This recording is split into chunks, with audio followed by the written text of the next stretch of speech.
Hello friends, मैं अंबिका कुमारी स्वागत करती हूँ आपके अपने चैनल पे। हिंदी साहित्य के इतिहास का हम बहुत ही ज़बरदस्त प्रैक्टिस कर रहे हैं और आदिकाल भक्ति काल अभी तक हमने कवर कर दिया है। अगर आपने नहीं देखा है तो जाकर प्लेलिस्ट में ज़रूर देखें। सबका मैंने अलग अलग पीडीएफ बनाया है और डाला है, ठीक है। इसके बाद सभी रचना और रचनाकार का मैं आपको अलग से वीडियो प्रोवाइड कर दूंगी। अगर आपके पास सभी रचना नहीं है, नोट्स बने हुए नहीं हैं, तो भी आपको कोई दिक्कत नहीं होगा, क्योंकि मैं आपको जैसे हमने आदि काल में किया था वैसे ही भक्ति काल में भी हमने निर्गुण शाखा और सगुण शाखा का अलग अलग सभी रचना और रचनाकार के वीडियो आपको प्रोवाइड करवाए हैं। इसके बाद जब रीतिकाल के हमारे क्वेश्चन प्रैक्टिस फिनिश हो जाएंगे तो हम रचना और रचनाकार से भी संबंधित जितने भी यहाँ पे आपके रीतिकाल से रचना हुई हैं, जो आपके परीक्षा में पूछे जाते या नहीं भी अब तक पूछे गए हैं, वो सब हम आपको एक वीडियो में सारा प्रोवाइड करा देंगे, ठीक है। अभी हम चलते हैं अपने क्वेश्चंस की तरफ। पसंद आए तो लाइक कीजिए, ज़्यादा से ज़्यादा लाइक कीजिए, साथियों के साथ शेयर कीजिए और सब्सक्राइब करना तो बहुत ज़रूरी है, ताकि मेरे सभी वीडियो आपको सिस्टमैटिक ढंग से मिल सके और आप अपने तैयारी को बहुत ही बेहतर कर सकें।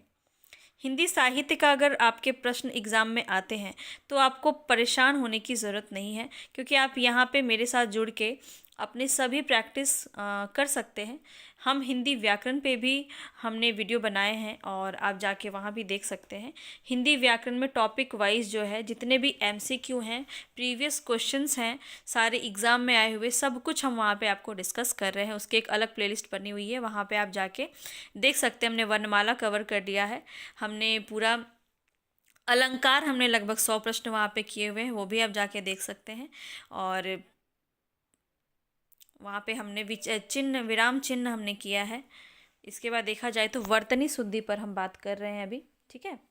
तो जाकर आप ज़रूर देखें। बिहार स्पेशल भी आप देख सकते हैं। अगर बीपीएससी का एग्ज़ाम आप दे रहे हैं तो बिहार जीके स्पेशल हम कर रहे हैं, अभी स्टार्ट हमने किया है, जो कि बहुत ज़्यादा इंपॉर्टेंट है। पिछली बार यहाँ से लगभग 15 से 20 क्वेश्चन आपको देखने को मिला था, तो आप ज़रूर स्किप किए बिना उसको देखें। और एक दो बार आप जाकर वीडियो को स्पीड बढ़ा के देख लीजिए, सारा आपको क्वेश्चंस बिल्कुल याद हो जाएंगे। चलते हैं अपने क्वेश्चंस की तरफ। और आज हम लगभग 50 प्रश्न करेंगे। बहुत ही सेलेक्टिव क्वेश्चन है और आप भी आंसर दीजिए। यहाँ पे आप भी बताइए कि आपके कितने सही हो रहे हैं। ऑप्शन आप कमेंट बॉक्स में ज़रूर डालें कि आपके कितने सही हो रहे हैं, आपकी तैयारी कहाँ तक हुई है। रीतिकाल आज हम पूरा यहाँ पे देखेंगे। चलते हैं क्वेश्चन की तरफ। प्रेम मार्ग का ऐसा धीर पथिक और जवादानी ऐसा दावा कर रखने वाला ब्रजभाषा का दूसरा कवि नहीं था। तो यहाँ पे देखिए इस किस आलोचक का यह कथन है, बहुत ही बार पूछा जाता है और बहुत ही प्रसिद्ध आलोचक हैं हमारे आचार्य रामचंद्र शुक्ल। यहाँ पे राइट ऑप्शन हो जाएगा, ठीक है। आप 2-3 बार वीडियो को स्पीड बढ़ा के देख लीजिए, आपको सारा क्वेश्चन याद हो जाएगा। याद आप पूछते हो ना कि मैम याद नहीं होता है, कैसे याद करें। अगर आप जितने भी वीडियो हैं मेरे, उसको आप 2-3 बार वीडियो को स्पीड बढ़ा के देख लीजिए, आपको बिल्कुल याद हो जाएगा, ठीक है। आप करके देखिए, आपको समझ में आएगा कि आपको सारे क्वेश्चंस याद हो गए हैं और आप क्वेश्चन एग्जाम में देखेंगे तो आप कर लोगे इसको, ठीक है। चलते हैं नेक्स्ट क्वेश्चन की तरफ। नेक्स्ट क्वेश्चन है हमारा, अति सुधो स्नेह को मारक है, जह नेकु सयापन वा बांक नहीं। यह कथन किस कवि की है। बहुत ही ज़्यादा इंपॉर्टेंट है, बहुत बार परीक्षाओं में पूछा गया क्वेश्चन है, फेवरेट क्वेश्चन है एग्जामिनर का। तो ये किसका है। पद्माकर मतीराम ग्वाल कवि या घनानंद। तो यहाँ पे हम देख लेते हैं, इसका राइट आंसर हो जाएगा घनानंद, ठीक है। घनानंद का था अति स्नो स्नेह को मार्ग है, जहाँ नेकु सयापन बांक नहीं। चलते हैं आगे। यह प्रेम को पंथ कराल कहाँ, तरवारी की धार पे धावनो है। ये जितने भी मैं आपको कथन करवा रही हूँ, ये सब परीक्षा में पूछा हुआ क्वेश्चन है और कथन से ही आपका गलत होता है। देखिए जो नॉर्मल क्वेश्चन होते हैं रचना और रचनाकार वाला, वो तो कर लेते हैं, वो याद हो जाता है, लेकिन कथन हमें याद नहीं होता। इसको बार बार आपको देखना, प्रैक्टिस करना बहुत ज़रूरी है। यह प्रेम को पंथ कराल कहाँ, तरवारी की धार पे धावनो है। यह पंक्ति किसकी है। तो यह पंक्ति आपकी हो जाएगी बोधा की। किसकी है। बोधा की है। प्रेम के पंथ पे क्या होता है, इंसान कराहा जाता है। आप ऐसे याद कर सकते हैं, बोधा हो जाता है, बेवकूफ़ हो जाता है प्रेम के पथ पे चढ़ के, है ना, बोधा हो जाता है। तो आप ऐसे याद रख सकते हैं कि बोधा का ये पंक्ति है। चलते हैं नेक्स्ट क्वेश्चन की तरफ। नेक्स्ट क्वेश्चन है हमारा, नैनन में जो सदा रहते तिनकी अब कान कहानी सुनियो करे। यह पंक्ति रचयिता किस कवि की है? नैनन में जे सदा रहते तिनकी अब कान कहानी सुनियो करे। अब कहानी कौन सुनेगा उसका, उसके आलम को कौन जानेगा, क्या आलम है उसके दिल का, कौन बताएगा? तो यहाँ पे आप इस तरह से इसको याद रख सकते हैं। यह आलम की बहुत ही प्रसिद्ध पंक्ति है जो कविता परीक्षा में पूछा जाता है। ठीक है, चलते हैं आगे। इनमें से कौन सा ग्रंथ केशव का नहीं है? तो नहीं पूछा जा रहा है यहाँ पे। आपको बहुत ही ज़्यादा ये क्वेश्चन इम्पॉर्टेंट हो जाता है परीक्षा की दृष्टि से, क्योंकि आपको 3 जो है ऑप्शन वो सही मिल जाते हैं। तो केशव के कौन कौन से हैं? पहली बात अगर हम ये देखें तो विज्ञान गीता इन्हीं की है, जहांगीर जस चंद्रिका भी केशव की रचना है और रतन बावनी भी केशव दास की रचना है। यहाँ पे देखें तो भाषा भूषण जो है केशव दास की रचना नहीं है, यह जसवंत सिंह की रचना है। ठीक है, भाषा भूषण किसकी रचना है? जसवंत सिंह की है। आगे हम इसको और देखेंगे। चलते हैं नेक्स्ट क्वेश्चन की तरफ। नेक्स्ट क्वेश्चन है, किस कवि की संवाद योजना को सर्वश्रेष्ठ माना गया है? किस कवि की संवाद योजना को सर्वश्रेष्ठ माना गया? संवाद योजना की बात की जाए तो केशव दास की जो रचना है वो बहुत ही ज़्यादा सर्वश्रेष्ठ मानी जाती है संवाद योजना की दृष्टि से। चलते हैं आगे। रसराज और ललित ललाम ग्रंथों के रचयिता कवि का नाम बताइए। कौन सा हो जाएगा? यहाँ पे देखिए, रसराज और मतिराम, यहाँ पे रसराज और ललित ललाम की बात की जा रही है। ललित राम किसकी रचना है? मतिराम की है। और रसराज भी किसकी रचना है? मतिराम की रचना हो जाएगी। चलते हैं नेक्स्ट क्वेश्चन पे। सिंधो तरियो उनको बनरा तुम पे धरहूँ गई न तरई। सिंधु तरियो उनको बनरा तुम पे धनुरेख गई न तरई। यह पंक्ति किस कवि की है? घनानंद, केशव, पद्माकर या सेनापति? तो यहाँ पे राइट ऑप्शन हो जाएगा हमारा केशव। ठीक है, केशव की रचना है सिंधो तरियो उनको बनरा तुम पे धनुरेह गई न तरई। चलते हैं आगे। सुमेलित क्वेश्चन बहुत ही ज़्यादा इम्पोर्टेंट है, तो यहाँ पे देख लेते हैं ये किसकी हो जाती है। थोड़ा सा इसको छोटा कर लेते हैं।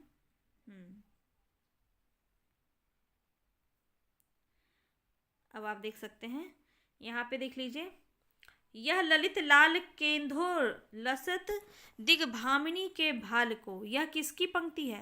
तो यह हो जाएगी आपकी केशव दास की पंक्ति है। ठीक है,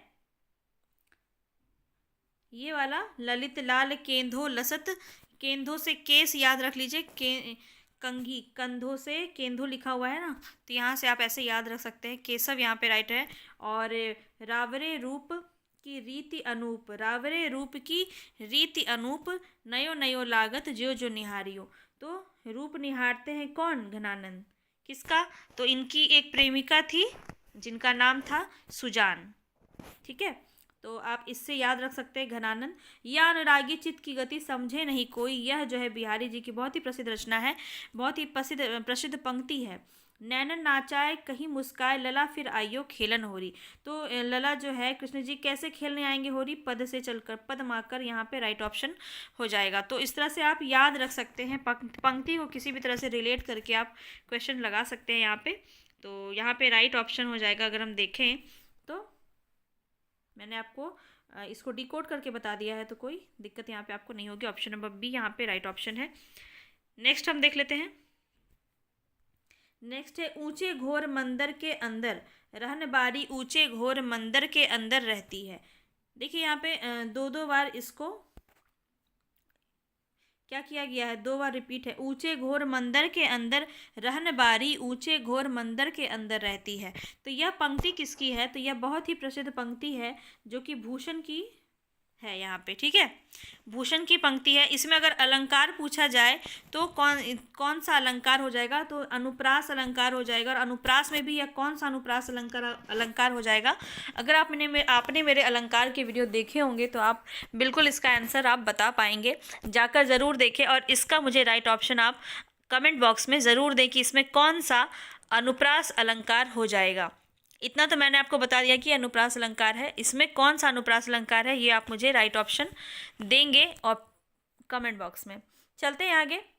कौन सा भूषण का कौन सा ग्रंथ इनमें से रीति ग्रंथ है? रीति ग्रंथ की बात की जा रही है। हमने आपसे पहले फर्स्ट वीडियो में भी आपने देखा होगा रीति ग्रंथ, रीति निरूपक ग्रंथ जो है यहाँ पे सारे जो रचनाकार हैं उनका अलग अलग माना गया है। तो यहाँ पे हम देखें तो शिवराज भूषण जो है उनका, शिवराज भूषण जो है रीति ग्रंथ माना जाता है भूषण का।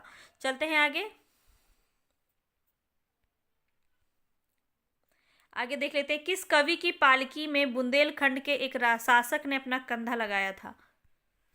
देखिए रीति काल में सारे जो हैं आश्रयदाता के पास रह के, उनके आश्रय में, राजा के दरबार में रह के जो है काव्य रचना करते थे।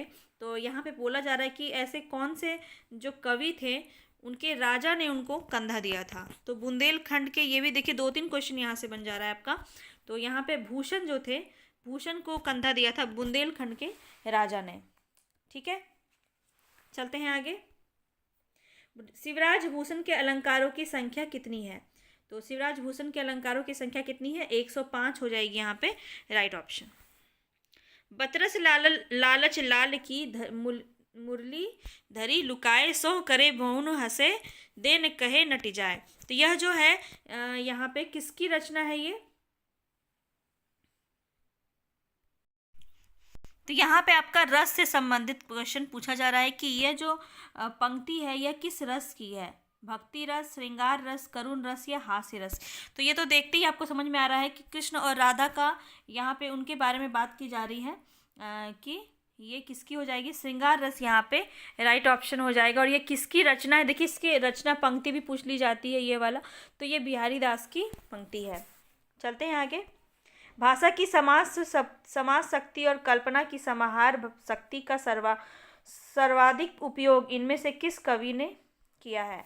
तो यहाँ पे देख लेते हैं, समासिक शक्ति का प्रयोग ज़्यादातर और कल्पना की समाहार शक्ति का यहाँ पे प्रयोग सबसे ज़्यादा किसकी रचनाओं में मिलता है? तो यहाँ पे हो जाएगा बिहारी राइट ऑप्शन। ठीक है, बिहारी यहाँ पे हो जाएगा राइट ऑप्शन। चलते हैं आगे। इनमें से सर्वाधिक टीकाएँ किस पुस्तक पर उपलब्ध होती हैं?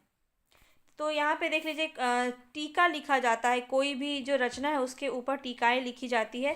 तो यहाँ पे किसकी है? तो यहाँ पे बिहारी सतसई की बहुत सारी टीकाएँ लिखी गई हैं।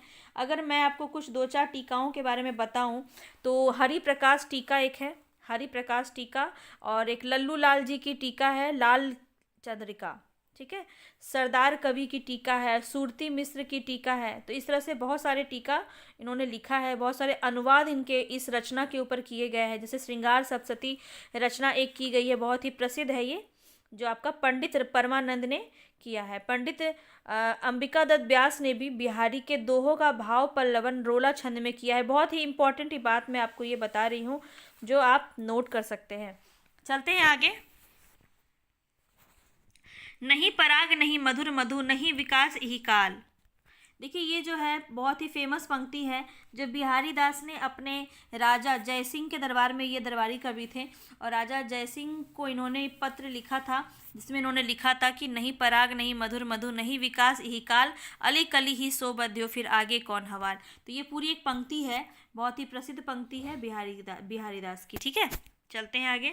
जहांगीर जस चंद्रिका के रचयिता कवि का नाम बताइए। यहाँ पे जहांगीर जस चंद्रिका किसकी रचना हो जाएगी? तो यहाँ पे केशव दास की रचना है जहांगीर जस चंद्रिका। आगे चलते हैं, देखते हैं नेक्स्ट क्वेश्चन को। लक्षण ग्रंथकारों की परंपरा में अंतिम प्रसिद्ध कवि इनमें से कौन है? लक्षण ग्रंथकारों की परंपरा में अंतिम प्रसिद्ध कवि इनमें से कौन है?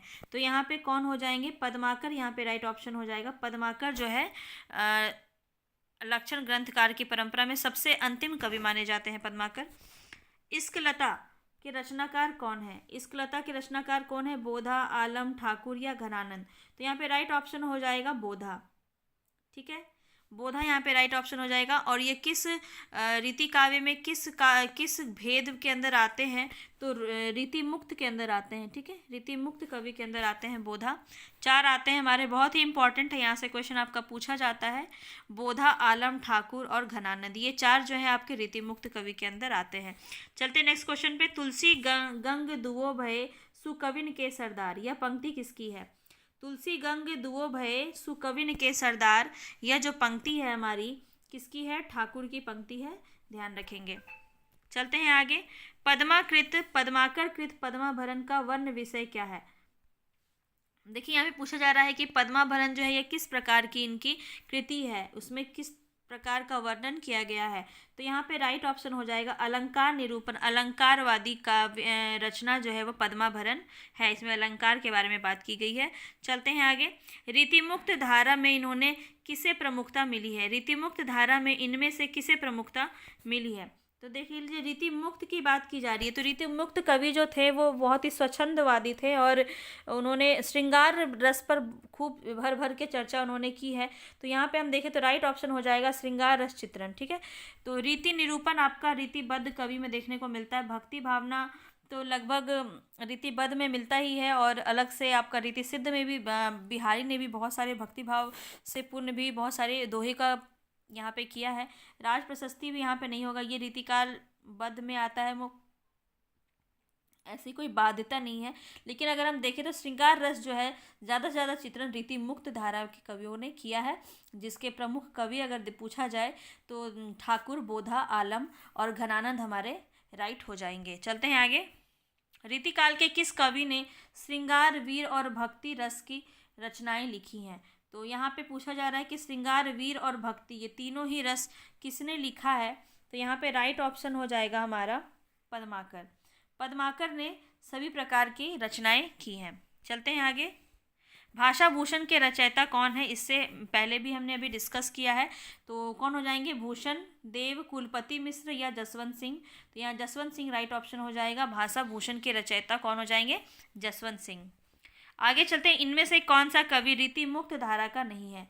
रीति मुक्त नहीं है। रीति मुक्त बात हमने अभी की थी। बोधा हो जाएंगे, ठाकुर हो जाएंगे, आलम हो जाएंगे और एक कौन हो जाएगा? घनानंद। ठीक है, याद कर लीजिए अच्छे से, बार बार रिपीट कर रही हूँ ताकि आपको याद हो जाए। तो यहाँ पे राइट ऑप्शन क्या हो जाएगा? ए। रसलीन जो है वो रीति मुक्त धारा के कवि नहीं है। आगे चलते हैं, नेक्स्ट क्वेश्चन को देखते हैं। नेक्स्ट क्वेश्चन क्या है? इनमें से कौन रीति काव्य का भेद नहीं है? तो रीति काव्य में रीतिबद्ध भी आता है, रीति मुक्त भी आता है, रीति सिद्ध भी आता है। देखिए रीति मुक्त दो बार आ गया है तो ऑप्शन ही गलत है। ठीक है, तो आपको ध्यान रखने वाली बात यह है कि 3 प्रकार के होते हैं: रीतिबुद्ध, रीतिबद्ध, रीति मुक्त और रीति सिद्ध। चलते हैं आगे। रीति काल में रचित अधिकांश काव्य इनमें से किस प्रकार का है? तो रीति काल में रचित अधिकांश काव्य की बात की जा रही है। तो अधिकांश काव्य जो है वह मुक्तक शैली में लिखा हुआ काव्य है रीति काल के अंदर। ठीक है, बहुत कम ही जो है प्रबंध काव्य रीतिकाल के अंदर हुए हैं। अगर मैं बात करूं तो चिंतामणि की जो है रामायण कृति, कृष्णचरित और रामाश्वमेध, ये सब जो है आपका प्रबंध काव्य होता है। कुलपति की बात करें तो कुलपति मिश्र का संग्राम सार जो है इसमें किस में आता है? प्रबंध काव्य, लेकिन बहुत कम लिखा गया है। अगर अधिकांश की बात की जाए, यहाँ पे अधिकांश की बात की जा रही है, तो हमारा मुक्तक काव्य ही ज़्यादा लिखा गया है। आगे चलते हैं। बिहारी सतसई पर किसका प्रभाव नहीं है? अभी मैंने आपको बताया कि बिहारी सतसई पर बहुत सारी टीकाएं लिखी गई थी और किसी से प्रभावित होकर भी बिहारी सतसई का जो है उनकी रचना की थी। गाथा सप्तशती से प्रेरित होकर बिहारी सतसई की रचना की गई थी। लेकिन ऑप्शन यहाँ पे राइट कौन सा हो जाएगा? हमारा गीत गोविंद। गीत गोविंद से बिहारी सतसई का प्रभाव देखने को नहीं मिलता। ये अलग ही रचना है, इस पर किसी तरह का प्रभाव बिहारी सतसई में देखने को नहीं मिलता है। इनमें से कौन सा ग्रंथ रीति ग्रंथ नहीं है? अब यहाँ पूछा जा रहा है कौन सा रीति ग्रंथ नहीं है। भाषा भूषण तो है जसवंत सिंह का, फिर बिहारी सतसई बिहारी की रचना है, पद्माभरण आपका पद्माकर की रचना है और कवि प्रिया केशवदास की रचना है। चारों तो हो जाएंगे। अच्छा, यहाँ पे क्वेश्चन देखिए, आप रीतिबद्ध कर लीजिए। ठीक है, रीतिबद्ध कौन सा ग्रंथ रीतिबद्ध नहीं है? तब आपका यहाँ पे बिहारी सतसई सही हो जाएगा, क्योंकि बिहारी जो है रीति सिद्ध के अंदर आते हैं। ठीक है, रीति सिद्ध कवि के अंदर आते हैं बिहारी, तो यहाँ पे रीतिबद्ध होना चाहिए था। तो मुझे लगता है क्वेश्चन में थोड़ा सा मिस्टेक है। रीतिबद्ध ग्रंथ कौन सा नहीं है? तो बिहारी सतसई यहाँ पे राइट ऑप्शन हो जाएगा। बाकी ये जो 3 है, ये तीनों हमारे रीतिबद्ध के अंदर आते हैं।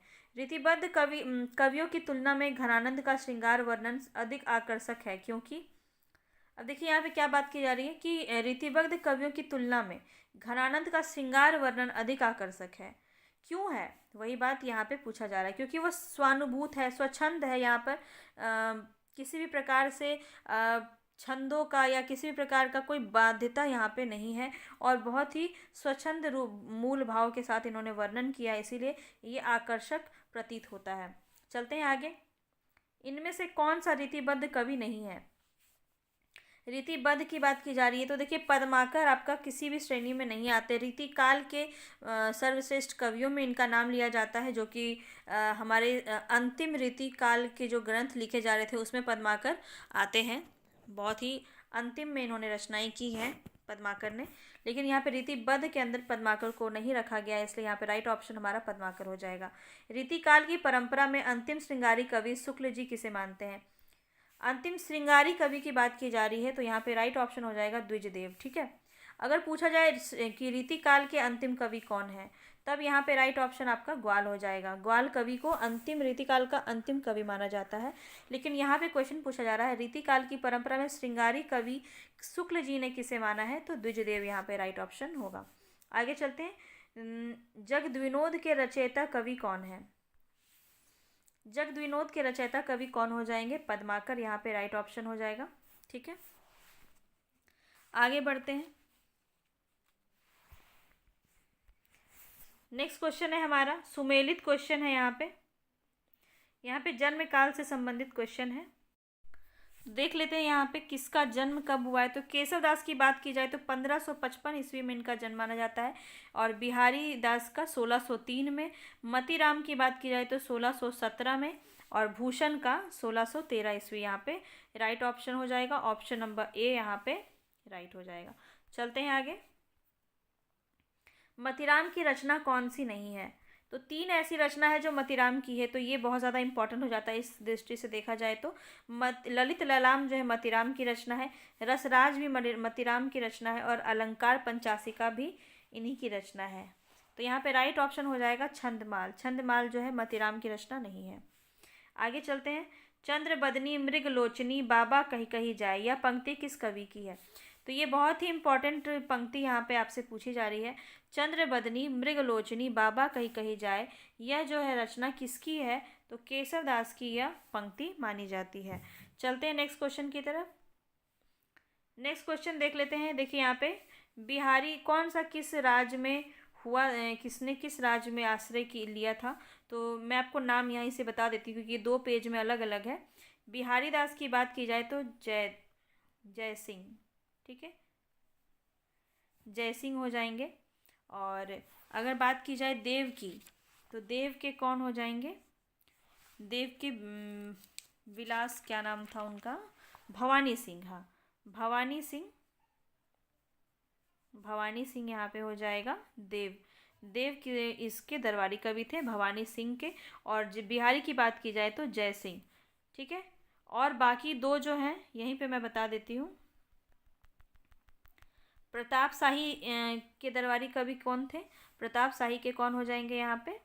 तो प्रताप शाही के हो जाएंगे पद्माकर। ठीक है, पद्माकर हो जाएंगे। और शिवाजी जो है इसके किसके हो जाएंगे? भूषण के। ठीक है, इसी तरह यहाँ पे आपका ये 2 दिया हुआ था, मैंने एक जगह पे आपको बता दिया। आई होप आपने इसको नोट कर लिया होगा। इनमें से कौन सी रचना पद्माकर की नहीं है? पद्माकर की नहीं है बात की जा रही है, तो देख लेते हैं। 3 ऐसे हैं जो पद्माकर की रचना है, मैं कई बार आपको ऐसे बता चुकी हूँ।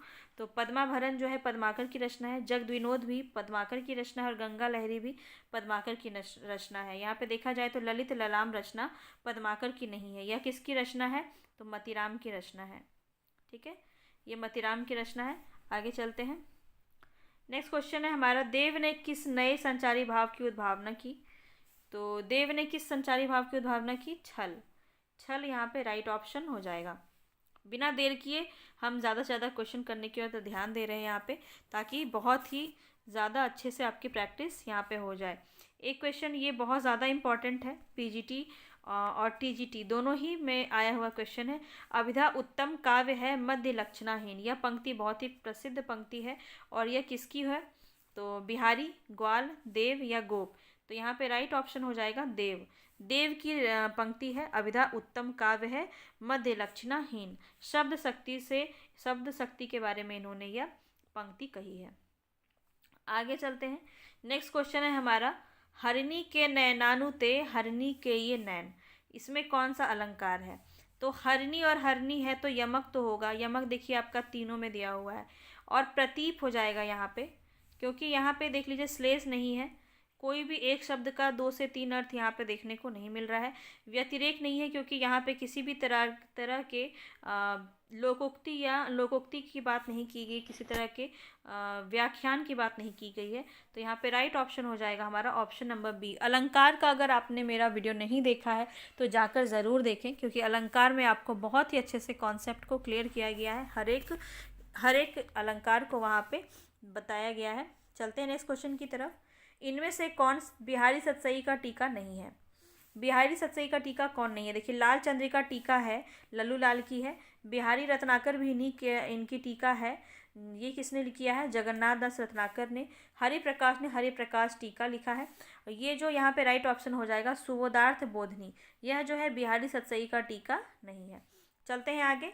कुंदन को रंग फीको लगे, झलके अति अंगनी चारु गोराई, यह पंक्ति किस कवि की है? कुंदन को रंग फीको लगे, झलके अति अंगनी चारु गोराई, यह पंक्ति जो है हमारी किसकी हो जाएगी? यह मतीराम की हो जाएगी। मतीराम की पंक्ति है, कुंदन को रंग फीको लगे, झलके अति अंगनी चारु गोराई। चलते हैं आगे। श्रृंगार लतिका के रचयिता कौन हो जाएंगे? श्रृंगार लतिका के रचयिता कौन हो जाएंगे? पद्माकर, द्विजदेव, प्रताप शाही या रसलीन। तो यहाँ पे राइट ऑप्शन हो जाएगा द्विजदेव। ठीक है, यहाँ पे राइट ऑप्शन हो जाएगा द्विजदेव। द्विजदेव की रचना है श्रृंगार लतिका। आगे चलते हैं। रीतिकाल के कौन से प्रसिद्ध कवि भारतेंदु के पिता थे? रीतिकाल के बहुत ही प्रसिद्ध कवि भारतेंदु के पिता कौन थे? गोपाल चंद्र, जिनको गिरिधर राय भी कहा जाता है। ठीक है, गोपाल चंद्र भी इनका नाम था। कई बार ऑप्शन में गोपाल चंद्र होता है तो कंफ्यूज नहीं होंगे। गोपाल चंद्र और गिरिधर राय एक ही नाम है। आगे बढ़ते हैं। राम सतसई के रचयिता कवि का नाम बताइए। राम सतसई रचयिता कवि का नाम क्या हो जाएगा? राम सहाय दास। ठीक है, राम सहाय दास यहाँ पे राइट ऑप्शन हो जाएगा। आगे बढ़ते हैं। ढेल सो बनाए आय मेलत सभा के बीच, लोगन कवित कियो खेल करी जानो है। ढेल सो बनाए आय मेलत सभा के बीच, लोगन कवित कियो खेल करी जानो है। यह जो पंक्ति है यह किसकी पंक्ति है? यह आपकी ठाकुर की पंक्ति हो जाएगी। ठीक है, ठाकुर की पंक्ति हो जाएगी। ढेल सो बनाए आय मेलत सभा के बीच, लोगन कवित की वो खेल करी जानो है। आगे बढ़ते हैं। नेक्स्ट क्वेश्चन है हमारा। जान मिले तो जहान मिले, जान मिले तो जहान मिले, नहीं जान मिले तो जहान कहाँ को। यह पंक्ति किसकी है? बहुत ही प्रसिद्ध पंक्ति है और परीक्षाओं में कई बार पूछा गया यह क्वेश्चन। ठीक है, तो यह किसकी हो जाएगी? बोधा की यह पंक्ति है। जान मिले तो जहान मिले, नहीं जान मिले तो जहान कहाँ को। चलते हैं आगे। हमारा नेक्स्ट क्वेश्चन और आज का अंतिम क्वेश्चन है। इनमें से महाभारत और हरिवंश का हिंदी पद में अनुवाद किस कवि ने किया? इनमें से महाभारत और हरिवंश का हिंदी पद में अनुवाद किस कवि ने किया? गोकुलनाथ, हर नारायण, ब्रजवासी दास या गोप कवि। तो यहाँ पे राइट ऑप्शन हो जाएगा गोकुलनाथ। गोकुलनाथ ने महाभारत और हरिवंश का हिंदी पद में अनुवाद किया था। तो क्वेश्चन आपको कैसा लगा? कितने क्वेश्चन आपके सही हो रहे हैं?